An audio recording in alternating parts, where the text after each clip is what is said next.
Okay, in this example, I'm going to go over how to solve a quadratics by completing the square. Now, completing the square is the process of converting the standard form to the vertex form. Okay, and the vertex form is going to be equal to some real numbers. I name it lowercase w. And over here, it is read as w is an element of the set of real numbers. So that's a long way of saying w is a real number. So here are the three examples that we are going to go over. And it's a tedious process, it's not an easy one because, like we're not used to completing the square because we're so used to doing like factoring and stuff. But anyway, example 1 is 3x squared plus 5x minus 28 equals 0. Now, the first step I'm going to do is that I'm going to move all of the constant to the other side. So I'm going to move the 28 to the right-hand side. Left-hand side, I'm left with just 3x squared plus 5x equal positive 28. Now, the second step is that I want to make sure that my leading coefficient is the positive 1. But I have positive 3 here, so if I divide everything by positive 3, I would have the leading coefficient of just positive 1, which I don't have to write, times x squared plus 5 over 3 times x, and I'm going to leave some room here, and equals 28 over 3. Now, why is it that I leave some room here? Well, in order to complete the square, one is, again, we need to separate all of the constant and all of the variables into two sides of the equal sign, and I also want to make sure that I have the leading coefficient positive 1.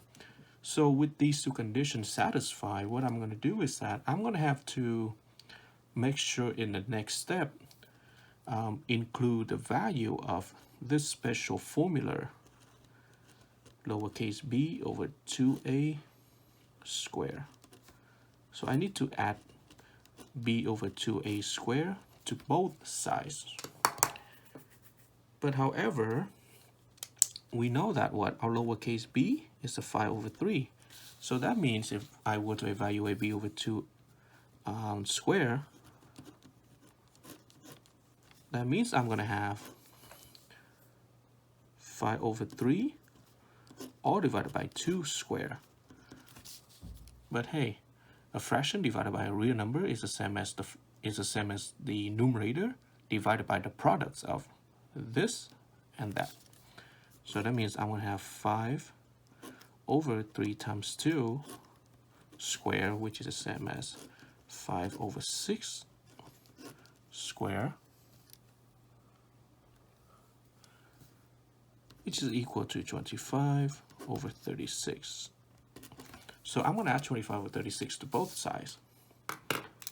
So that means the next step is going to be x squared plus 5 over 3 x plus 25 over 36, and then equal to 25 over 36 plus 28 over 3. Okay. Now, with this, right here, on the left-hand side, I have, I have a quadratic expression with the leading coefficient 1. So, hey, the way I factor it is the same way as I did in some of my other videos. So I'm going to set up an empty pair of parentheses. And of course, this is fraction, so it might be a little more difficult, but hey, the way of thinking is still going to be the same. I'm going to look at the first term, the last term, and then the second coefficient. For the first term, x squared, all of the multiplicative factors of x squared is only x and x. Now, for the last term, let's see, what are two numbers that multiply together to give me back 25 over 36, but also added together to give me back 5 over 3? Well, instead of thinking from the top of my head, over here, I have you know, I have 5 over 3 and all divided by 2, which turns out to be 5 over 6 squared. What if I try this? What if I take 5 over 6 and I multiply itself twice? So 5 over 6 times 5 over 6, that is equals to what? That is equals to 25 over 36. So hey, that's the third term. Now what if I add them together?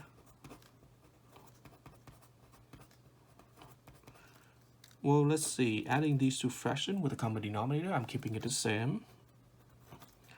And the numerators, 5 plus 5, that's going to be 10. But hey, these two numbers are composite numbers, so we might be able to simplify it. Well, if I rewrite 10 into 2 times 5, and 6 into 2 times 3, well, hey, guess what?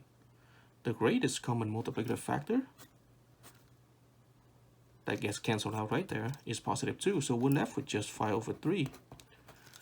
But 5 over 3 is the second coefficient, so we just put them in here. Oops, I mean we put the two factors 5 over 6 in there.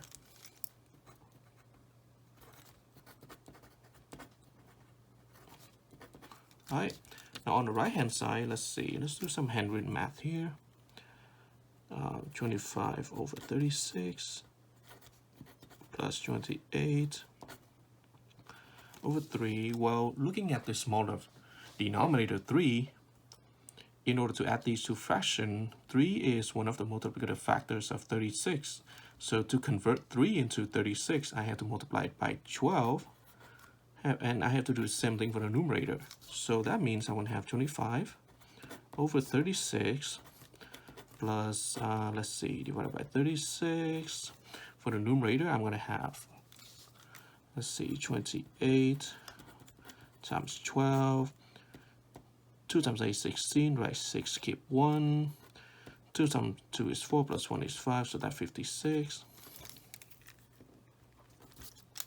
56. 1 times 8 is 8. 1 times 2 is 2. Now add them vertically. Digit 6, you bring it down.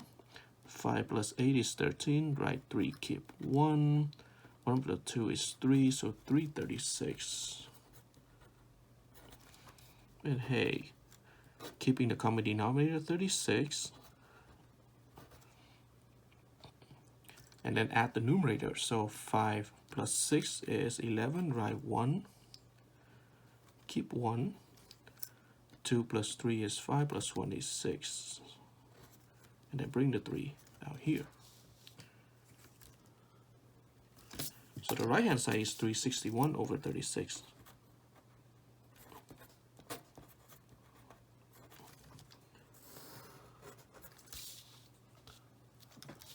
Okay, so this right here is for the left hand side. This over here is for the right hand side. But guess what? We have the binomial, factors multiplying together, and they are identical. So another way of writing this is x plus 5 over 6 square equals to 361 over 36. Now we want to solve for this quadratic equation. So in order to do that, we have to get rid of the second exponential power and the 5 over 6. Well, if I take the square root of both sides, this cancels out. And we're left with x plus 5 over 6 equal to square root of 361 over 2 square root of 36 by the loss of exponent, okay? Because the loss of exponents say that under any root, if you only have division or multiplication, we get to separate a square root into two distinct ones. One goes with each, so one goes with the numerator and one goes with the denominator. So we're almost there. We just have to subtract 5 over 6 to both sides. Oops.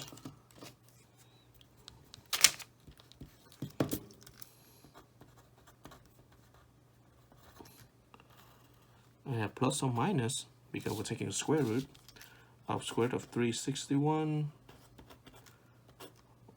over 6. Okay. Well, what is square root of 361? Oh, square root of 361 is actually 19. Oops, I should have known that.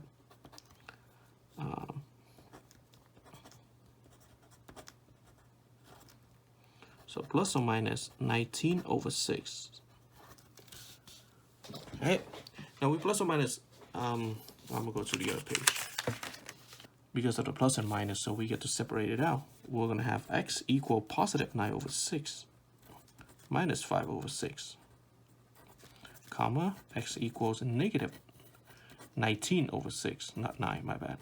Negative 19 over 6 minus 5 over 6. Well, for the case on the left, keep the common denominator 6. Just subtract the numerator, so that's going to be 14, comma, the case on the right, that's going to give us negative 24, yeah, over 6.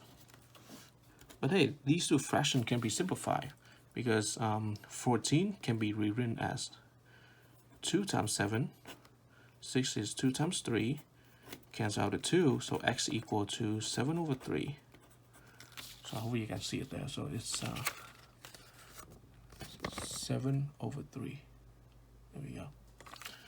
Now on the right, negative 24 divided by 6 is negative 4. So we got two x values that can potentially be the solution of the original equations, okay? So you guys know how to check it. Take each of these x value, plug it back into the original equations, and confirm whether the left-hand side is the same or different than the right-hand side. If both hand sides are the same, then that means that x value that you plug in is the solution of the original equation. And if an x value, either this one or this one, when plugged into the original equation, makes the left-hand side different than the right-hand side, meaning left-hand side is not equal to the right-hand side, that means that specific x value is the extraneous solution.